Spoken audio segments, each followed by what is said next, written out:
ನಮಸ್ಕಾರ ವೀಕ್ಷಕರೇ, ಧ್ವನಿ ಸಂಜೆ ವಾಹಿನಿಗೆ ಸ್ವಾಗತ. ಎಲ್ಲರಿಗೂ ಸ್ವಾಗತ ಬಯಸ್ತಾ, ಇವತ್ತು ಏನು ಒಂದು ದುರ್ಘಟನೆ ನಡೆದಿದೆ. ನಮ್ಮ ರಾಷ್ಟ್ರವಾದಿ ಕಾಂಗ್ರೆಸ್ ಪಕ್ಷದ ರಾಷ್ಟ್ರೀಯ ಅಧ್ಯಕ್ಷರಾದಂಥ ಸನ್ಮಾನ್ಯ ಶ್ರೀ ಅಜಿತ್ ಪವಾರ್ ಸಾಹೇಬ್ರ ಒಂದು ವಿಮಾನ ದುರಂತದ ಅಲ್ಲಿ ಅವರು ಮರಣ ಹೊಂದಂತ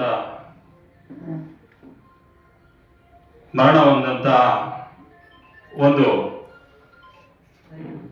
ಏನು ಇವತ್ತು ಸೋಷಿಯಲ್ ಮೀಡಿಯಾಗಳಲ್ಲಿ ಮತ್ತು ಮಾಧ್ಯಮಗಳಲ್ಲಿ ಮತ್ತು ಹಲವಾರು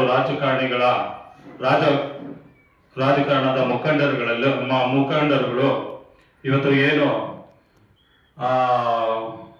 ಇದು ಆಕಸ್ಮಿಕವಾದ ದುರ್ಘಟನೆನ ಇಲ್ಲ ಯಾವುದಾದ್ರೂ ಪಿತೂರಿನ ಅನ್ನೋ ಒಂದು ವಿಚಾರ ಈಗ ಆಲ್ರೆಡಿ ಸೋಷಿಯಲ್ ಮೀಡಿಯಾಗಳಲ್ಲಿ ಮತ್ತೆ ಮಾಧ್ಯಮಗಳಲ್ಲಿ ಕೆಲವು ಮಾಧ್ಯಮಗಳು ಬಂದಿದೆ.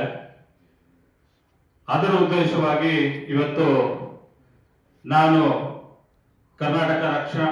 ಕರ್ನಾಟಕ ರಾಜ್ಯಾಧ್ಯಕ್ಷರು ಎನ್ಸಿಪಿ ರಾಷ್ಟ್ರವಾದಿ ಕಾಂಗ್ರೆಸ್ ಪಕ್ಷದ ರಾಜ್ಯಾಧ್ಯಕ್ಷನಾಗಿ ಮಾಧ್ಯಮಗೋಷ್ಠಿ ಮುಖಾಂತರ ನಾನು ರಾಷ್ಟ್ರಪತಿಗಳಿಗೆ ಹಾಗೂ ಗೃಹ ಇಲಾಖೆಗೆ, ಕೇಂದ್ರ ಗೃಹ ಇಲಾಖೆಗೆ ಮತ್ತು ಏನು ಏವಿಯೇಷನ್ ಮಿನಿಸ್ಟರ್ ಇದ್ದಾರೆ ಕೇಂದ್ರ, ಅವರಿಗೂ ಕೂಡ ಒಂದು ಮನವಿಯನ್ನ ಮಾಡ್ಕೊಂತ ಇದ್ದೀನಿ ಮಾಧ್ಯಮದ ಮುಖಾಂತರ. ಇದೇನು ಸೋಷಿಯಲ್ ಮೀಡಿಯಾಗಳಲ್ಲಿ ಮತ್ತೆ ಮಾಧ್ಯಮಗಳಲ್ಲಿ ಬರ್ತಾ ಇರ್ತಕ್ಕಂಥ ವಿಚಾರಗಳು ಬಹಳಷ್ಟು ದೊಡ್ಡದಾಗಿ ಹೋಗ್ತಾ ಇದೆ. ಅದನ್ನ ತೆರೆ ಎಳೆಯಲಿಕ್ಕೋಸ್ಕರ ಇವತ್ತು ಏನು ನಮ್ಮ ಕೇಂದ್ರ ಸರ್ಕಾರ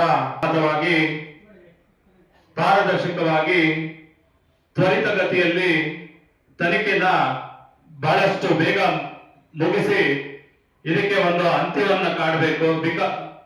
ಕಾರಣ ಏನಂದ್ರೆ ಇವತ್ತು ಎಲ್ಲೋ ಸೋಷಿಯಲ್ ಮೀಡಿಯಾಗಳಲ್ಲಿ ನಾವು ನೋಡ್ತಾ ಇದ್ದಾಗ, ಮಾಧ್ಯಮಗಳಲ್ಲಿ ನೋಡ್ತಾ ಇದ್ದಾಗ ನಮಗೂ ಆ ಒಂದು ಸಂದೇಹ ಉಂಟಾಗ್ತಾ ಇರೋದ್ರಿಂದ ಇದನ್ನ ಉನ್ನತ ಮಟ್ಟದಲ್ಲಿ ಇದೊಂದು ತನಿಖೆನ ಬಹಳ ಚುರುಕಾಗಿ ತ್ವರಿತಗತಿಯಲ್ಲಿ ಮುಗಿಸ್ಬೇಕು ಅಂತ ನಾನು ಈ ಮೂಲಕ ಮಾಧ್ಯಮದ ಮೂಲಕ